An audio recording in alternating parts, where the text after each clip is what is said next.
the Bible, and the Catechism in a year. Day 47. From the Book of Exodus. The Tabernacle. Moreover, you shall make the tabernacle with 10 curtains of fine twined linen and blue and purple and scarlet stuff, with cherubim skillfully worked shall you make them.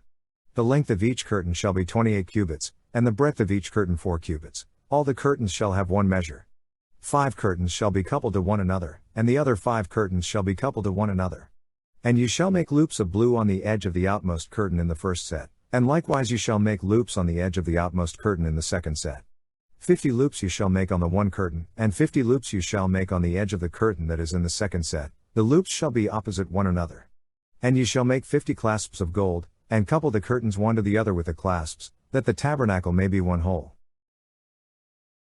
You shall also make curtains of goat's hair for a tent over the tabernacle. 11 curtains shall you make. The length of each curtain shall be 30 cubits, and the breadth of each curtain 4 cubits. The 11 curtains shall have the same measure. And you shall couple 5 curtains by themselves, and 6 curtains by themselves, and the 6th curtain you shall double over at the front of the tent. And you shall make 50 loops on the edge of the curtain that is outmost in one set, and 50 loops on the edge of the curtain which is outmost in the second set. And you shall make 50 clasps of bronze, and put the clasps into the loops, and couple the tent together that it may be one whole. And the part that remains of the curtains of the tent, the half curtain that remains, shall hang over the back of the tabernacle. And the cubit on the one side, and the cubit on the other side, of what remains in the length of the curtains of the tent shall hang over the sides of the tabernacle, on this side and that side, to cover it.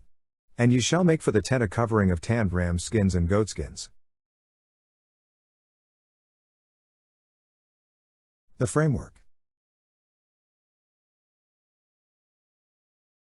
And you shall make upright frames for the tabernacle of acacia wood. 10 cubits shall be the length of a frame, and a cubit and a half the breadth of each frame. There shall be 2 tenons in each frame, for fitting together, so shall you do for all the frames of the tabernacle. You shall make the frames for the tabernacle, 20 frames for the south side, and 40 bases of silver you shall make under the 20 frames, 2 bases under one frame for its 2 tenons, and 2 bases under another frame for its 2 tenons, and for the second side of the tabernacle, on the north side 20 frames, and their 40 bases of silver, 2 bases under one frame, and 2 bases under another frame. And for the rear of the tabernacle westward you shall make 6 frames. And you shall make 2 frames for corners of the tabernacle in the rear, they shall be separate beneath, but joined at the top, at the first ring, thus shall it be with both of them, they shall form the 2 corners. And there shall be 8 frames, with their bases of silver, 16 bases, 2 bases under one frame and 2 bases under another frame.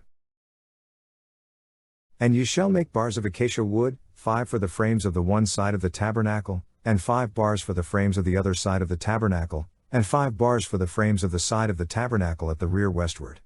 The middle bar, halfway up the frames, shall pass through from end to end. You shall overlay the frames with gold, and shall make their rings of gold for holders for the bars, and you shall overlay the bars with gold. And you shall erect the tabernacle according to the plan for it which has been shown you on the mountain. The curtain.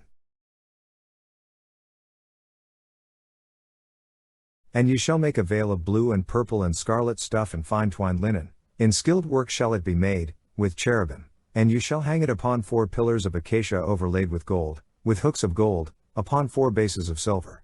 And you shall hang the veil from the clasps, and bring the ark of the testimony in thither within the veil, and the veil shall separate for you the holy place from the most holy. You shall put the mercy seat upon the ark of the testimony in the most holy place.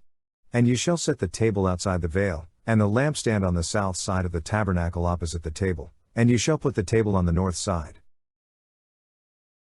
And you shall make a screen for the door of the tent, of blue and purple and scarlet stuff and fine twined linen, embroidered with needlework. And you shall make for the screen 5 pillars of acacia, and overlay them with gold, their hooks shall be of gold, and you shall cast 5 bases of bronze for them. The altar of burnt offering. You shall make the altar of acacia wood, 5 cubits long and 5 cubits broad. The altar shall be square, and its height shall be 3 cubits. And you shall make horns for it on its 4 corners, its horns shall be of one piece with it, and you shall overlay it with bronze. You shall make pots for it to receive its ashes, and shovels and basins and forks and firepans, all its utensils you shall make of bronze. You shall also make for it a grating, a network of bronze, and upon the net you shall make 4 bronze rings at its 4 corners. And you shall set it under the ledge of the altar so that the net shall extend halfway down the altar. And you shall make poles for the altar, poles of acacia wood, and overlay them with bronze, and the poles shall be put through the rings so that the poles shall be upon the 2 sides of the altar, when it is carried. You shall make it hollow, with boards, as it has been shown you on the mountain, so shall it be made. The court and its hangings. You shall make the court of the tabernacle. On the south side the court shall have hangings of fine twined linen 100 cubits long for one side, their pillars shall be 20 and their bases 20, of bronze, but the hooks of the pillars and their fillets shall be of silver. And likewise for its length on the north side there shall be hangings 100 cubits long, their pillars 20 and their bases 20, of bronze, but the hooks of the pillars and their fillets shall be of silver. And for the breadth of the court on the west side there shall be hangings for 50 cubits, with 10 pillars and 10 bases. The breadth of the court on the front to the east shall be 50 cubits. The hangings for the one side of the gate shall be 15 cubits, with 3 pillars and 3 bases. On the other side the hangings shall be 15 cubits, with 3 pillars and 3 bases. For the gate of the court there shall be a screen 20 cubits long, of blue and purple and scarlet stuff and fine twined linen, embroidered with needlework, that shall have 4 pillars and with them 4 bases. All the pillars around the court shall be filleted with silver, their hooks shall be of silver and their bases of bronze. The length of the court shall be 100 cubits, the breadth 50, and the height 5 cubits, with hangings of fine twined linen and bases of bronze. All the utensils of the tabernacle for every use, and all its pegs and all the pegs of the court, shall be of bronze. The oil for the lamp. And ye shall command the people of Israel that they bring to you pure beaten olive oil for the light, that a lamp may be set up to burn continually. In the tent of meeting, outside the veil which is before the testimony, Aaron and his sons shall tend it from evening to morning before the Lord. It shall be a statute forever to be observed throughout their generations by the people of Israel.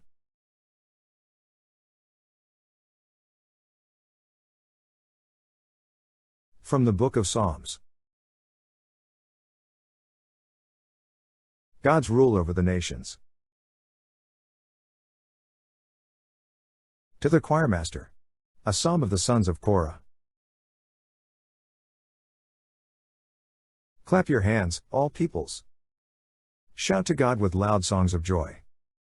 For the Lord, the Most High, is terrible, a great king over all the earth. He subdued peoples under us, and nations under our feet. He chose our heritage for us, the pride of Jacob whom he loves. Selah. God has gone up with a shout, the Lord with the sound of a trumpet. Sing praises to God, sing praises. Sing praises to our King, sing praises. For God is the King of all the earth. Sing praises with a psalm. God reigns over the nations. God sits on his holy throne. The princes of the peoples gather, as the people of the God of Abraham. For the shields of the earth belong to God. He is highly exalted. The glory and strength of Zion. A song. A psalm of the sons of Korah. Great is the Lord and greatly to be praised in the city of our God. His holy mountain, beautiful in elevation, is the joy of all the earth. Mount Zion, in the far north, the city of the great King. Within her citadels God has shown himself a sure defense. For lo, the kings assembled. They came on together. As soon as they saw it, they were astounded. They were in panic, they took to flight. Trembling took hold of them there. Anguish as of a woman in travail. By the east wind thou didst shatter the ships of Tarshish. As we have heard, so have we seen, in the city of the Lord of hosts, in the city of our God, which God establishes forever. Selah. We have thought on thy steadfast love, O God, in the midst of thy temple. As thy name, O God, so thy praise reaches to the ends of the earth. Thy right hand is filled with victory. Let Mount Zion be glad. Let the daughters of Judah rejoice because of thy judgments. Walk about Zion, go round about her, number her towers, consider well her ramparts, go through her citadels, that you may tell the next generation that this is God, our God forever and ever. He will be our guide forever.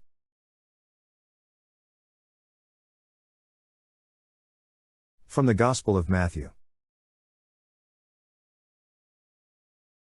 The parable of the talents. For it will be as when a man going on a journey called his servants and entrusted to them his property. To one he gave 5 talents, to another 2, to another 1, to each according to his ability. Then he went away. He who had received the 5 talents went at once and traded with them, and he made 5 talents more. So also, he who had the 2 talents made 2 talents more. But he who had received the 1 talent went and dug in the ground and hid his master's money. Now after a long time the master of those servants came and settled accounts with them. And he who had received the 5 talents came forward, bringing 5 talents more, saying, Master, you delivered to me 5 talents, here I have made 5 talents more. His master said to him, Well done, good and faithful servant, you have been faithful over a little, I will set you over much, enter into the joy of your master. And he also who had the 2 talents came forward, saying, Master, you delivered to me 2 talents, here I have made 2 talents more. His master said to him, Well done, good and faithful servant, you have been faithful over a little, I will set you over much, enter into the joy of your master. He also who had received the 1 talent came forward, saying, Master, I knew you to be a hard man, reaping where you did not sow, and gathering where you did not winnow. So I was afraid, and I went and hid your talent in the ground. Here you have what is yours. But his master answered him, You wicked and slothful servant. You knew that I reap where I have not sowed, and gather where I have not winnowed? Then you ought to have invested my money with the bankers, and of my coming I should have received what was my own with interest. So take the talent from him, and give it to him who has the 10 talents. For to every one who has will more be given, and he will have abundance, but from him who has not, even what he has will be taken away. And cast the worthless servant into the outer darkness, there men will weep and gnash their teeth.